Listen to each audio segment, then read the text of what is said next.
Hola, bienvenidos a Un Año en la Biblia.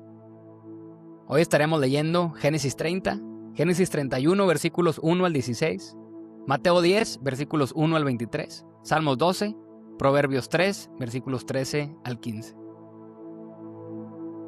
Génesis 30. Cuando Raquel vio que no podía darle hijos a Jacob, tuvo celos de su hermana. Le rogaba a Jacob: «Dame hijos o moriré». Entonces Jacob se puso furioso con Raquel. ¿Acaso yo soy Dios?, le dijo.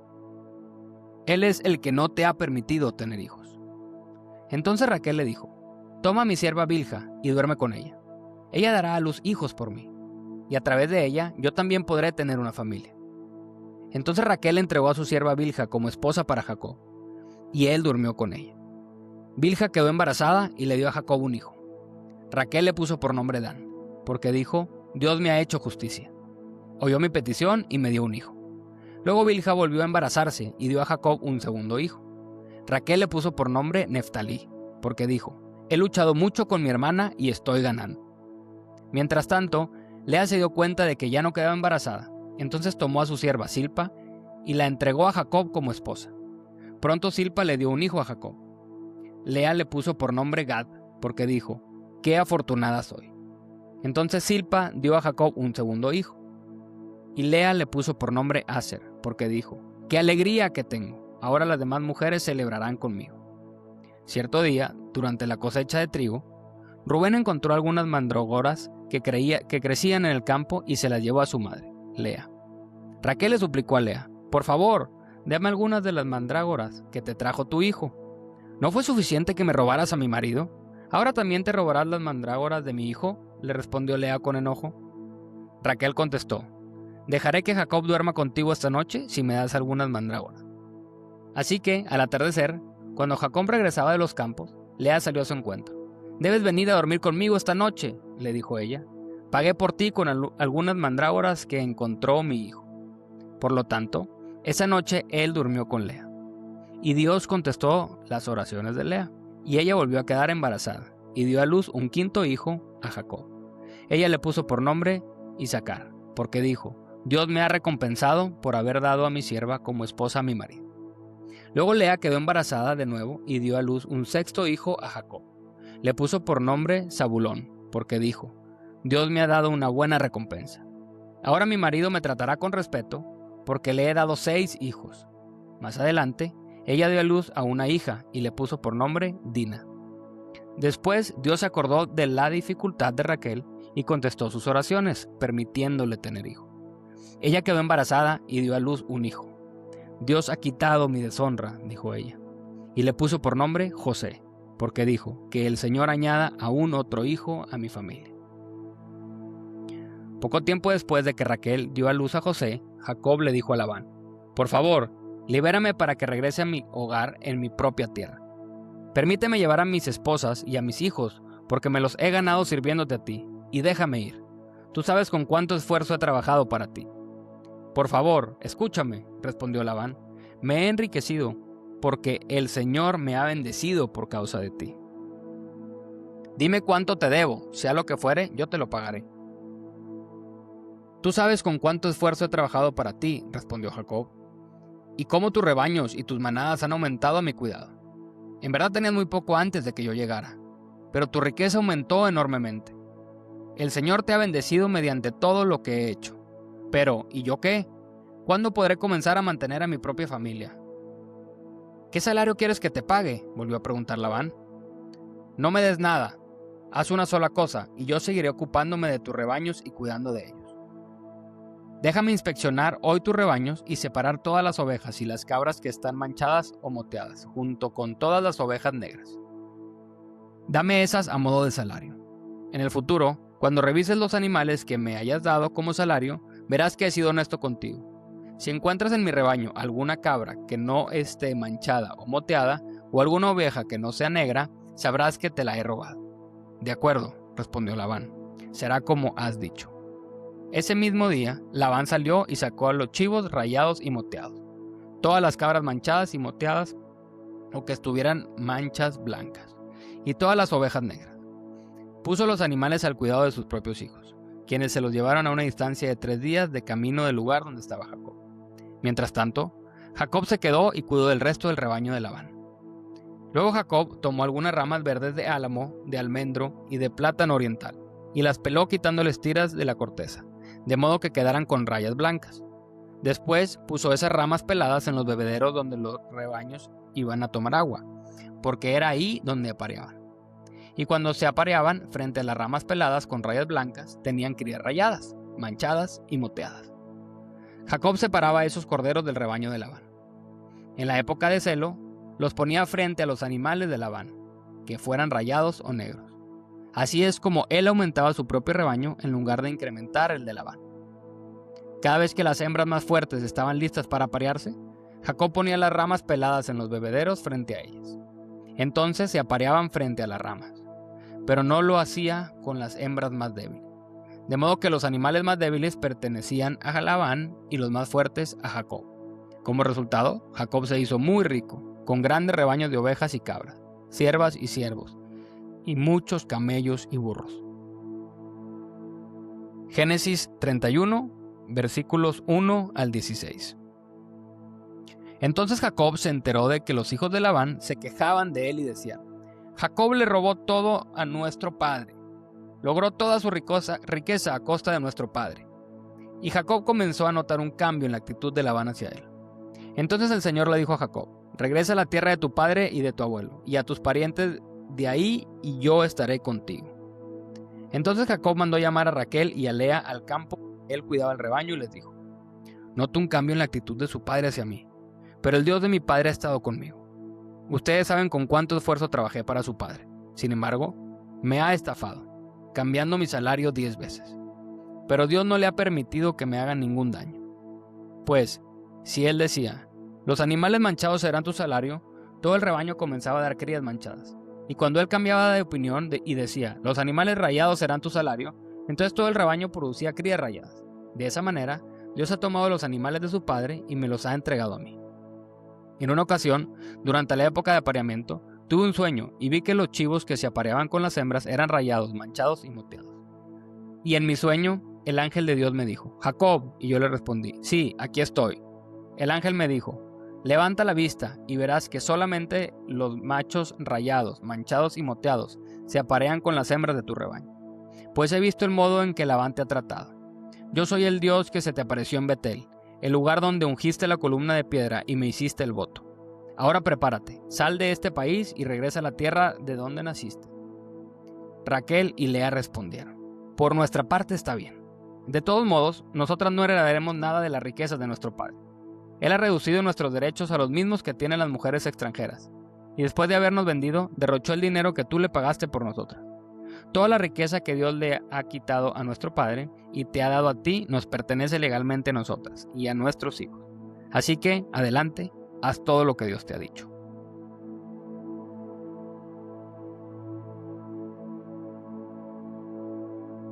Mateo 10, versículos 1 al 23.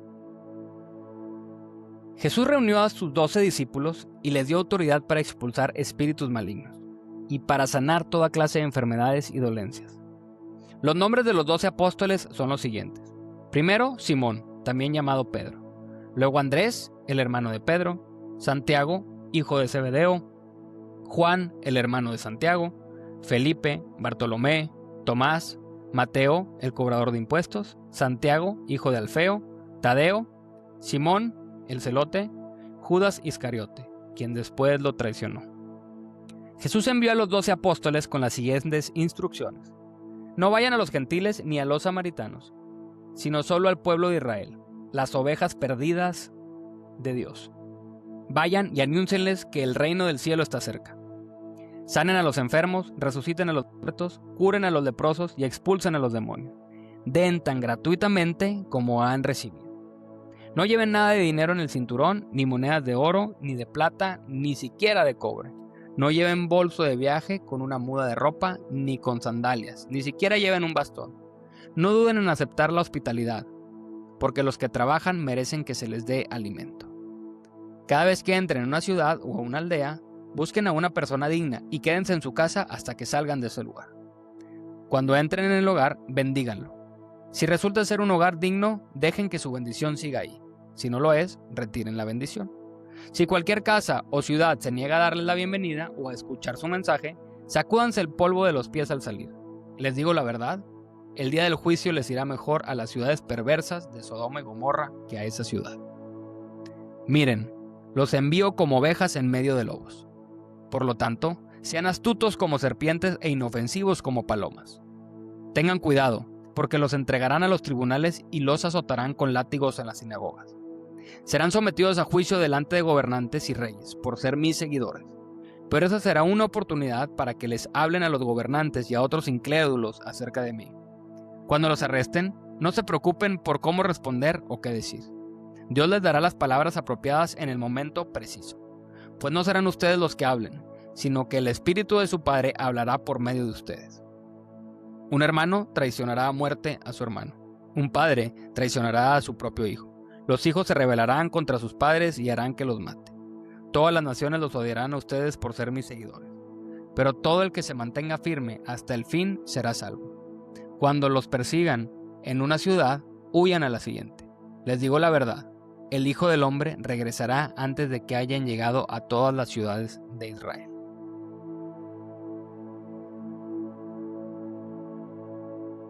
Salmo 12. Auxilio, oh Señor, porque los justos desaparecen con rapidez. Los fieles se han esfumado de la tierra. Los vecinos se mienten unos a otros. Se halagan con la lengua y se engañan con el corazón. Que el Señor les corte esos labios aduladores y silencie sus lenguas jactanciosas. Mintamos todo lo que queramos, dicen. Son nuestros los labios. ¿Quién puede detenernos? El Señor responde: he visto violencia contra los indefensos y he oído el gemir de los pobres. Ahora me levantaré para rescatarlos, como ellos anhelaron que hiciera. Las promesas del Señor son puras como la plata refinada en el horno, purificada 7 veces. Por lo tanto, Señor, sabemos que protegerás a los oprimidos. Los guardarás para siempre de esta generación mentirosa. Aunque los malvados anden pavoneándose y se alabe el mal por toda la tierra. Proverbios 3, del 13 al 15. Alegre es el que encuentra sabiduría, el que adquiere entendimiento. Pues la sabiduría da más ganancia que la plata, y su paga es mejor que el oro.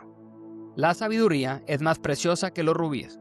Nada de lo que desees puede compararse con ella.